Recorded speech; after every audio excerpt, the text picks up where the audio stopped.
que quem quer se tornar endocrinologista precisa saber disso que eu vou falar aqui sobre o hipotireoidismo subclínico. Bom, vamos lá.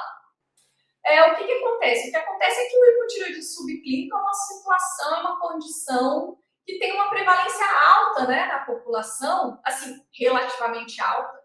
Alta o bastante para ser uma condição que aparece, né, para o médico que atende na atenção básica, enfim. É uma situação que, assim, que você vai ver pacientes com essa suspeita ou com esse diagnóstico, enfim. E aí, o que acontece? Então, o hipotireoidismo subclínico é uma condição que tem algumas peculiaridades. E é isso que faz dessa situação uma situação do endocrinologista, né? Então, assim, o médico especialista precisa entender direitinho. O médico que quer se tornar especialista precisa entender direitinho. Inclusive, eu estava te falando que se você quiser se tornar especialista, mesmo sem fazer residência médica, você pode, através da prova de título, né? Você pode prestar a prova do TIM, a prova de título de especialista em endocrinologia, e aí se tornar especialista. E aí, o que acontece? Todos os assuntos, os temas, as doenças que são pertinentes dentro da especialidade estão lá na prova.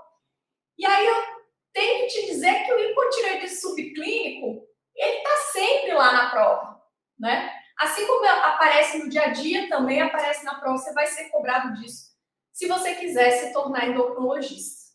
Então, vamos lá, ó. Aqui eu fiz um esqueminha do hipotálamo, tá bom? Esse aqui é o hipotálamo. Aqui no hipotálamo é produzido um hormônio chamado TRH.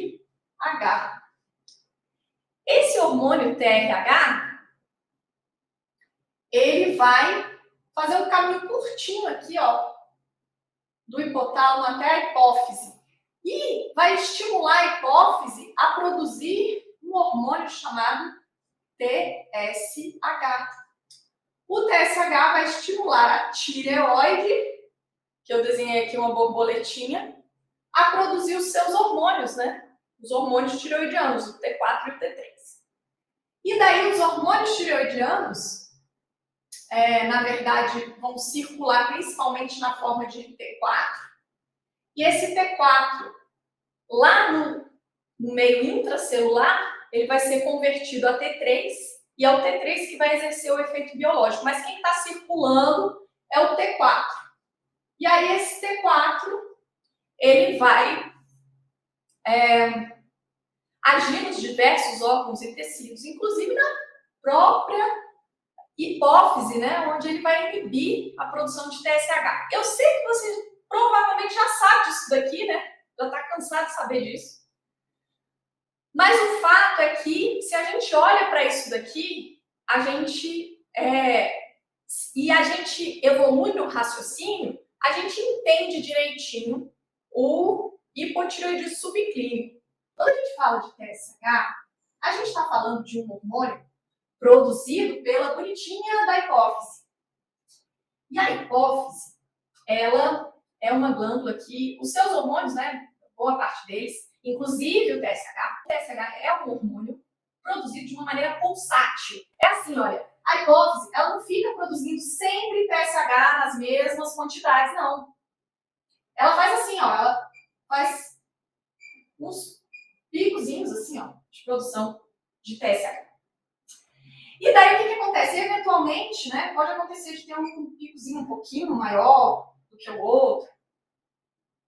E olha só, para o TSH, isso daqui, né, uns picozinhos assim, ó, pode significar um TSH acima do limite superior. O que eu estou querendo dizer com isso? Estou querendo dizer que, mesmo uma pessoa normal, eventualmente, se ela fizer uma dosagem de TSH, por exemplo, se a noite de sono dela não for aquela noite habitual, né, teve insônia ou dormiu fora de hora, dependendo da hora que a pessoa vai colher o sangue, né?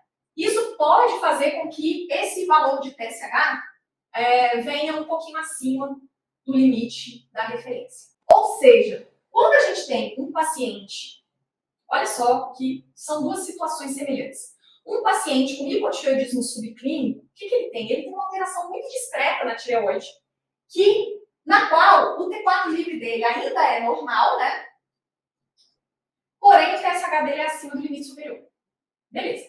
Só que a gente tem situações em que a pessoa não está doente, né? Ela não tem uma disfunção da tireoide, nem mesmo uma disfunção subclínica, mas eventualmente ela pode fazer esses exames e a dosagem do TSH dela pode estar um pouco acima do normal.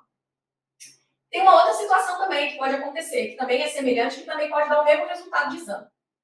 Às vezes, o paciente pode ter tido anteriormente, previamente, algumas semanas ou meses antes, o paciente pode ter tido uma alteração hormonal na tireoide.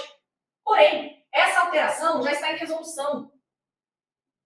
E daí, no momento em que ele colhe o sangue, pode ser que a gente veja esse exato cenário de um TSH acima, pouco aumentado, né? Com um T4 normal. Então, assim, às vezes foi uma condição, uma alteração na tireoide, que era uma alteração transitória, que ia se resolver espontaneamente e está em vias de se resolver.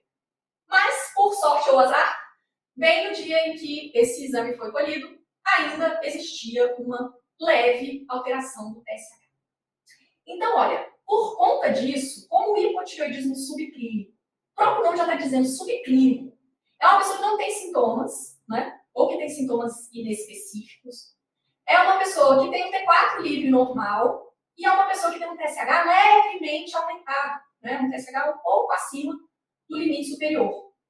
Essa pessoa, essa situação de hipotireoidismo subclínico, o resultado dos exames é idêntico ao de uma pessoa que tenha tido uma alteração tireoidiana, por exemplo, né, transitória, que esteja em resolução. É idêntico ao de um indivíduo que tenha feito a coleta do sangue em uma condição que não era a habitual, a perfeita, ou o horário da coleta não foi adequado, ou o sono não foi, né, o ideal, enfim.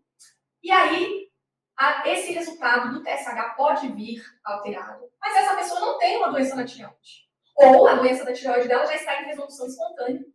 Então, esse diagnóstico de hipotireoidismo subclínico, para a gente dar esse diagnóstico, essa alteração aqui, do TSH acima do normal, com o T4 livre normal, essa alteração aqui, ela precisa ser persistente, né? Ela tem que permanecer. Então, antes da gente dar o diagnóstico de hipotireoidismo subclínico, a gente precisa verificar que essa situação é permanente, é duradoura.